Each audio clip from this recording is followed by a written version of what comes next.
ఒక్కసారి మనము ఈ ఒక్క డిబేట్ స్టార్ట్ నేను మాట్లాడేదానికంటే ముందు చిన్న రైతులు మాట్లాడినది వినిపించి నేను స్టార్ట్ చేస్తాను.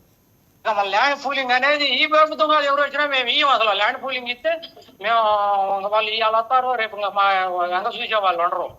ప్రభుత్వం రైతులకు అంగీకరించారు ల్యాండ్ పూలింగ్. అది వట్టి మాటలే సార్, అది వట్టి మాటలే. ఒక మంత్రి గారు వచ్చి నారాయణ గారు అయాలు వస్తేనే మేము ఇచ్చాం. ఇది తుళ్ళూరు పూలింగ్ లో నాది పోయింది ఒక ఎకరన్నర. కానీ మేము ఇచ్చి కూడా మేము అల్లాడిపోయాం. ఇంకా మాత్రం ఇవ్వండి. ఏముందండి, మా ప్లాట్ ఇంతవరకు ఏడుంది ఎవరికి తెలీదు. ఆల్రెడీ నువ్వు ఇచ్చావు, కౌలుకి ఇవ్వలేదు, ఇంతవరకు కౌలు పడతలేదు. అల్లాడిపోతున్నావు. మా పిల్లలు ఆడపిల్లలు పెళ్లికి వచ్చారు, వాళ్ళకి ఏం చెప్పాలా? రాష్ట్ర అభివృద్ధి కోసం ఇచ్చామా? 34,000 ఎకరం ఇచ్చాము. ఇంకేం ఇచ్చేది? ఇంకా ఇవ్వమంటాడు. ఆయనే పోయింది. మేము ఇవ్వమండి, మేము అడుగుతున్నారు కాబట్టి. శ్రీకాంత్ గారు చెప్పండి, విన్నాం. ఏమన్నాడు ఇట్లా 2-3 రైతులు మాట్లాడడం జరిగింది వసుదేవన్ గారు. ఇప్పుడు ఉన్న 30,000 ఎకరాలనే ఇంతవరకు అభివృద్ధి లేదు. అంటే ఇంతకు ముందు 30,000 ఎకరాలతో పాటు 20,000 ఎకరాల ప్రభుత్వ భూమి ఉంది, ఫారెస్ట్. అది కూడా దీంట్లో రైతులతో తీసుకున్నది 29,000 మంది రైతులు.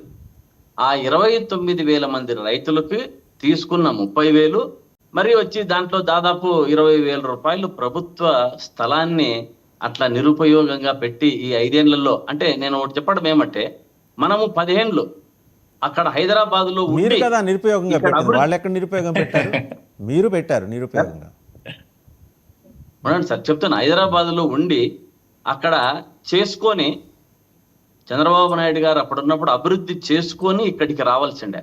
కానీ ఇక్కడ ఎందుకు జరుగుతా ఉందంటే ఇదంతా ఒక స్వార్థం. అంటే నేనే చేయాలా, అమరావతిని నేనే నిర్మించాలా అంటే కాదు. ఈ రోజు మీరు ఉండొచ్చు, రేపు వేరే ప్రభుత్వం ఉండొచ్చు, కంటిన్యూషన్ స్టార్ట్ చేస్తే జరుగుతుంది. కానీ జగన్మోహన్ రెడ్డి గారు కూడా ఏం చెప్పారు, ఇంతకుముందు కొంతమంది చెప్పుకుంటూ మాట్లాడుకుంటుంటారు అమరావతికి వ్యతిరేకమనే. తప్పది. ఆ ఈనాడు జ్యోతి ప్యాంప్లెట్లలో, అంటే అది కూటమి ప్రభుత్వానికి ప్యాంప్లెట్స్ అవి. ఆ ప్యాంప్లెట్స్ లో వేసిన విధంగా కాదు. డబ్బు మన దగ్గర ఎంత ఉంది, జగన్మోహన్ రెడ్డి గారు వస్తున్న 2 ఏళ్లలో ఏం జరిగింది. మీది వాల్ పోస్టరా అని అడుగుతున్నాను. అదే నేను చెప్పేది ఒకటి, ప్యాంప్లెట్ లో ఇది మీరు ఏం చేస్తున్నారంటే, పవన్ కళ్యాణ్ గారు మీటింగ్ లో నుంచి వెళ్ళిపోయినారంటే మేము చెప్పకనే మీరే కవర్ చేసేస్తారు. అంటే మీరు అట్లప్పుడు మమ్మల్ని ఎందుకు పిలిచాలా? మీరు పవన్ కళ్యాణ్ గారికి సపోర్ట్ గా మాట్లాడుకుంటూ వస్తారు, చంద్రబాబు నాయుడును మీరే సపోర్ట్ చేస్తారు, మాతో చెప్పనివారు. మా జగన్మోహన్ రెడ్డిని మాట్లాడితే మాత్రం ఎందుకు అట్లా ఎదురు మాట్లాడతారు మీరు? నాకు అర్థం కాలేదు. ఎవరు ఎదురు మాట్లాడారు? వాళ్ళ పాంప్లెట్లని మీరంటే వీళ్ళు వాల్ పోస్ట్ అంటారంటున్నా, ఏం అనకూడదా? మీరంటే మీకు ఎంత స్వేచ్ఛ వాళ్ళకి అంతే స్వేచ్ఛ. అన్ని మీరే చెప్తారే. వాళ్ళు అంటారు గ్యారెంటీగా రేపొద్దు కాసేపట్లో. మీరు వాళ్ళ తరపున వకాలత్తు పుచ్చుకోవడం బాగలేదు అని చెప్తున్నాను. సరే, మీరు పవన్ కళ్యాణ్ గారి మీద ఈగ వాళ్ళనివ్వరు, కూటమి ప్రభుత్వాన్ని ఏమన్నా చెప్తే ఒప్పుకోరు. ఇంకా మమ్మల్ని ఎందుకు పిలిచాలి, మేము ఎందుకు మాట్లాడాలి? సరే, అలగద్దు కానీ మీరు మాట్లాడండి.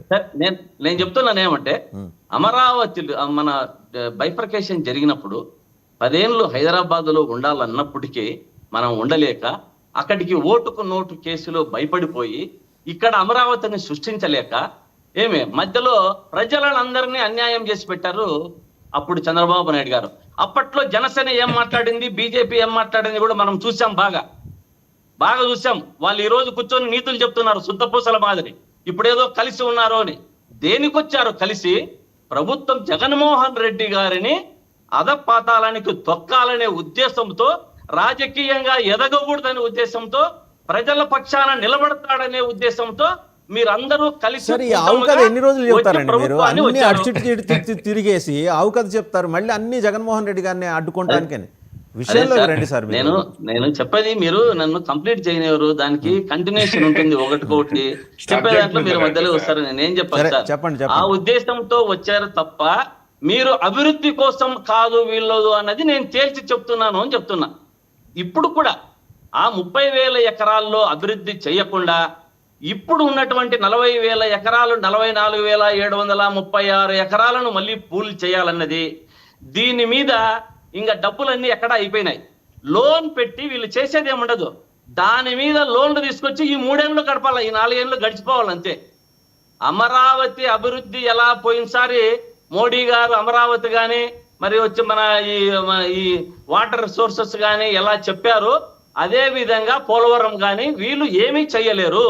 డబ్బులు అయిపోయినాయి, లోన్లకు వీళ్ళకు ఓ పక్క అభివృద్ధి ఉండదు, ప్రజల సంక్షేమం ఉండదు, ఏది ఉండదు. లోన్లు డబ్బు తేవాలనే ఒక ఉద్దేశం తప్ప ఇంకొకటి ఉండదనేది ఒకటి ఏమంటే చెప్తున్నా. అసెంబ్లీ ఒకసారి సెక్రటేరియట్ హైకోర్టు కట్టారు, పక్కన ఈ డెవలప్మెంట్ యాక్ట్ నడుస్తుంది, ఇది మీకు కనపడలేదా? అదే అసెంబ్లీ అదే సెక్రటేరియట్ లో మీరు కూర్చున్నారు, మీరు మర్చిపోయారా అది?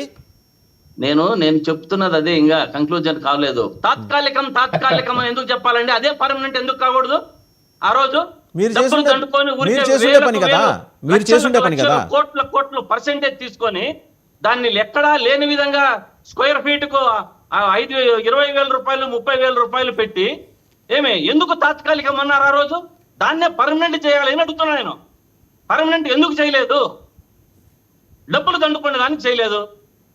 ఆ రోజు మాట్లాడినాయి బీజేపీ కానీ జనసేన కానీ ఇదే విషయం. నేను ఏ మాట మాట్లాడానో ఆ రోజు ఇదే విషయాలు మాట్లాడినాయి బీజేపీ కానీ జనసేన కానీ.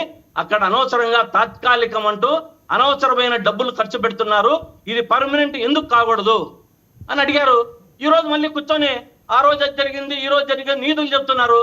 సార్ నేను ఒకటి చెప్పేది ఏమంటే, చంద్రబాబు నాయుడు గారు నిన్ననో మననో చెప్పారు ఒక ఇంగ్లీష్ ఛానల్లో అడిగితే, ఆర్బీఐ వాళ్ళు ఈ అమరావతి గురించి అభివృద్ధి గురించి మీరు చెప్పండి అంటే, ఇది ఒక రోజుతో అయ్యే పని కాదు, దాదాపు 35 సంవత్సరాలు దపాలుగా జరగాలి, ఇది 3 ఏళ్లలో అయ్యే పరిస్థితి కాదు అని చంద్రబాబు నాయుడు వెరీ గారు ట్రూ, చెప్పారు. ఆయన అన్నది అది పూర్తిగా అవును సార్, ఆయన ప్రజల ఆయన ముందుకు అన్నది కరెక్టే. వచ్చేటప్పటికి 3 ఏళ్లలో రాజధాని నిర్మాణాన్ని చూపిస్తా.